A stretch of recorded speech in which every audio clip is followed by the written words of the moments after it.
Mike, thanks for taking the time and talking to me today. Oh, it's my pleasure. Thank you. Now, you joined Riot in, what was it, about 89?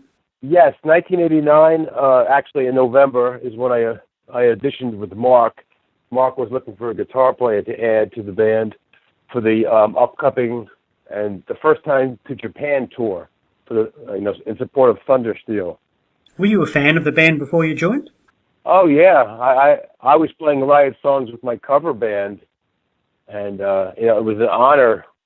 First I went to a few shows and I got to meet Riot and get their autographs, and then I was doing Swords and Tequila, and I was playing Gunfighter with my cover band at the time. When I was 19, 20, 21 years old. Wow, Gunfighter, what a track, eh?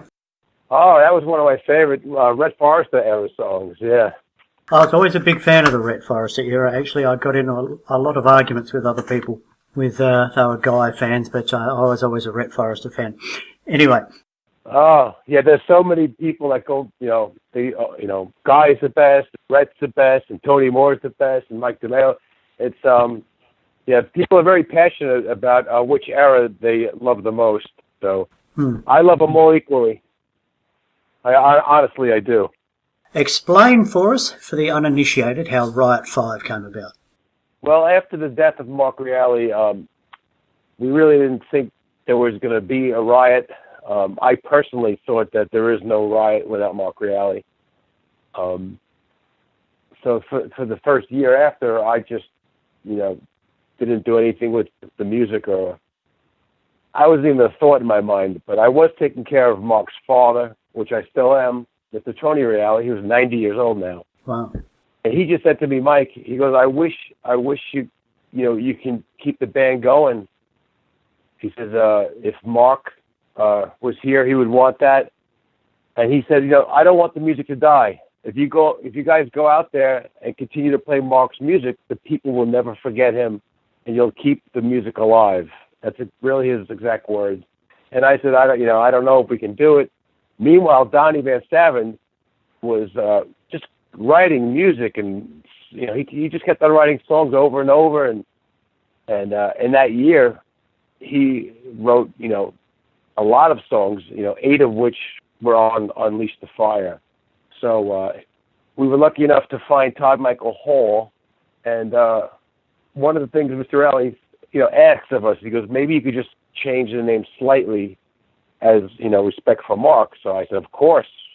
So we ran about 20 different names, and then when we said, how about Riot V? Because Todd Michael Hall is the 5th singer. It's the 5th generation. And Riot has changed drastically back and forth. The guy Speranzi had that cutting edge new metal sound, and then Red Forrester was more of the rock blues sound, and then we went to Tony Moore came in for Thundersteel, then Mike DeMeo came in, and so we said, Todd Michael, it's the 5th chapter of Riot, and it's slightly different to honor the fact that Mark Reale is no more, is not here anymore. So, and that's how it came about. Okay. Now you got Nick in on guitar. Explain how you found him. Nick Lee is my star guitar student. I own a music school here in New York. It's called Guitar Master School of Music. I've owned it for over 24 years, and I actually taught there when I was in college.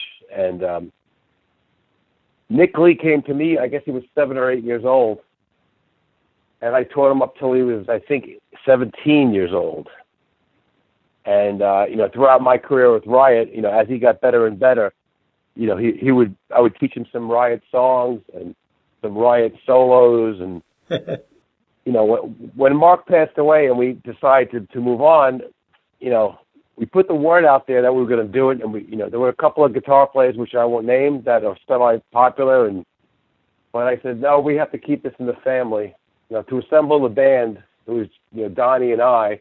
After we found Todd, I said, I want to call Frankie Gilchrist, because Frankie Gilchrist was an army of one, and him and Mark were very close. They spent 2 or 3 years jamming at Frank's house, and Mark Reale had a lot of respect for Frank. And I said, I want to keep it in the family, so if I have to play, guitar along somebody, it's going to be Nick Lee, because he was my student for 10 years. He became a teacher at my school, and he was the obvious choice. I didn't want to bring in some superstar or some hired gun. And Nick has just been amazing. He keeps me on my toes, and he's a hell of a guitar player. So you were like Obi-Wan Kenobi, and he was like Luke Skywalker. Yeah, he has better hair than I do. No. Yeah, I don't know what that means. I'm just joking, but yeah, he's amazing now, and he's getting better and better and scaring the hell out of me because he's so good.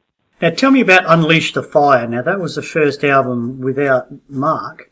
What was the feeling going in to record that one?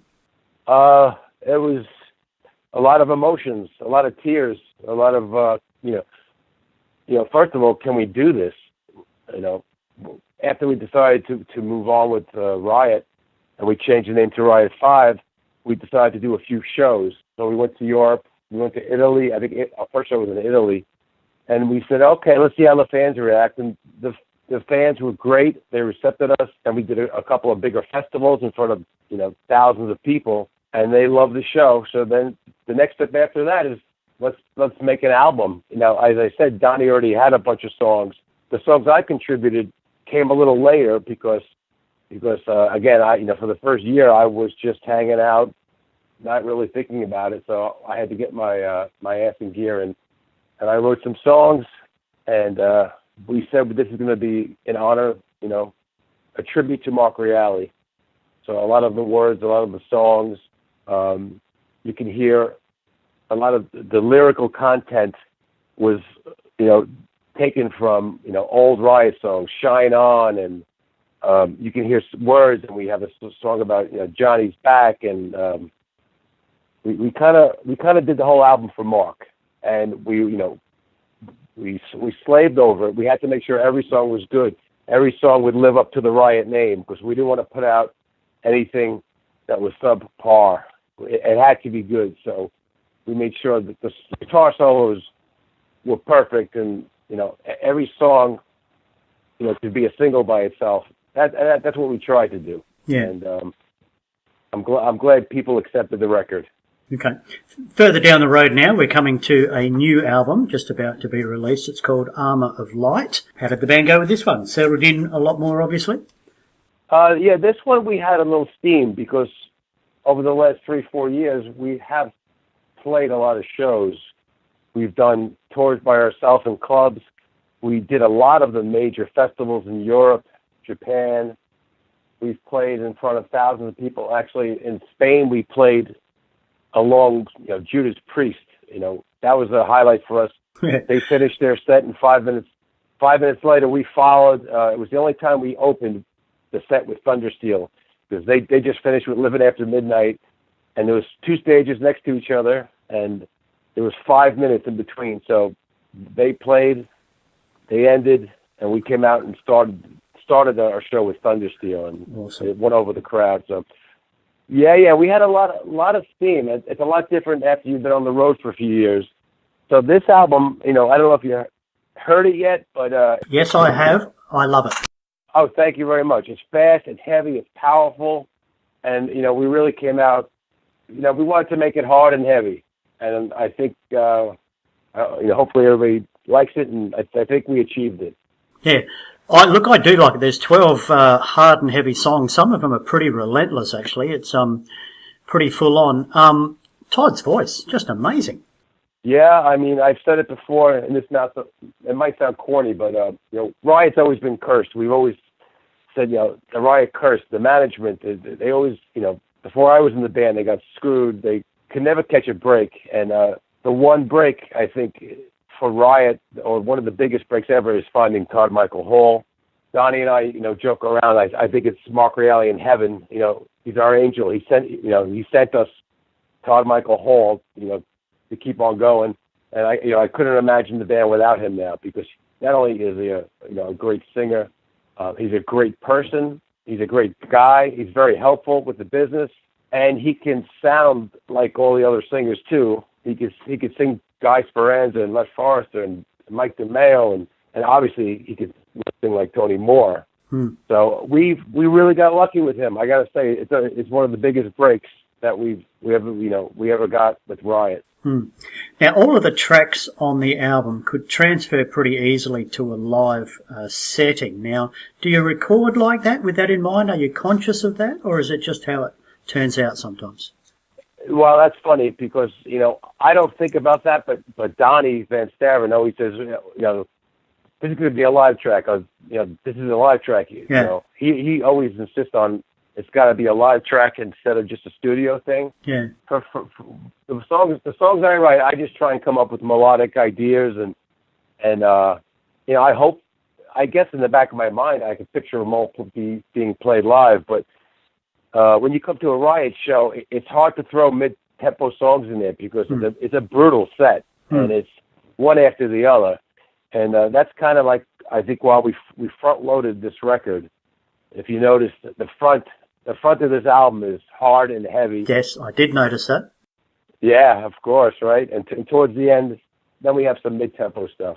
Any favourite tracks for you, or is it too early to sort of ask you that question? Yeah, it depends on the week. One week I like a certain song, and yeah. I don't know. I wrote a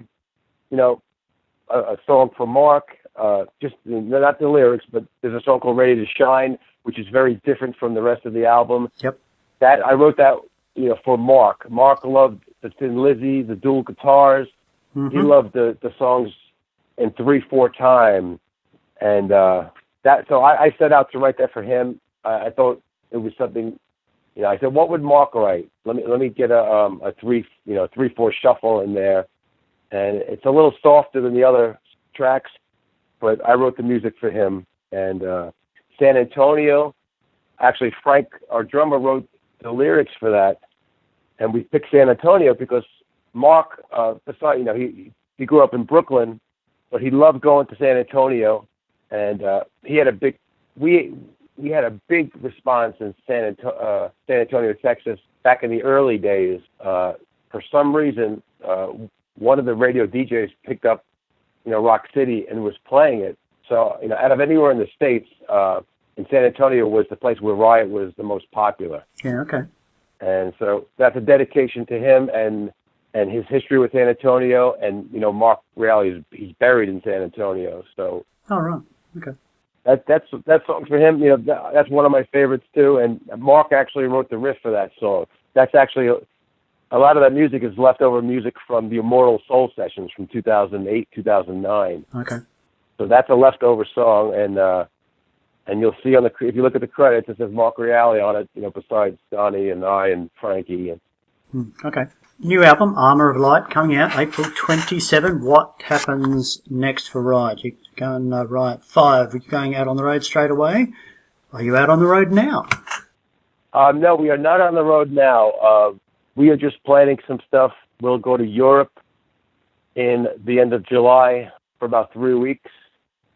We do have we have 2 European tours planned. We'll be gone for the whole month of October, going through Europe with Primal Fear. Wow, that'd be a good gig.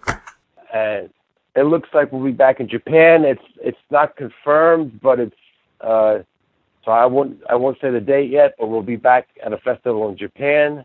And as far as the United States, we that's up in the air still. We're still trying to find something. And this is the first album where we've done so many interviews with Australia. So Donnie and I, we joke with everybody interviewing us, saying, get us over there, talk to a promoter. Maybe we can come to Australia because we would really love to. We just never had the opportunity, and we've never had a promoter invite us over. So hopefully on this album we can tour Australia for the first time. Well, that would be good. See, what bands do, and this is a hint, hint, nudge, nudge. What some bands do is they whip down here after Japan. Ah, all right. We got to find a promoter to take that, to put that in motion. Yes, yeah, it'll be good. That sounds great. Okay, Mike from Riot 5. Absolutely magnificent talking to you. Love the new album, Armour of Light. Good luck with that. And like we were discussing, hope to see you down under very shortly. We would love to come to Australia. Thank you for your time and thank you for your support. And I want to thank all the fans. Have a great night. Thank you. Take it easy now. Bye-bye.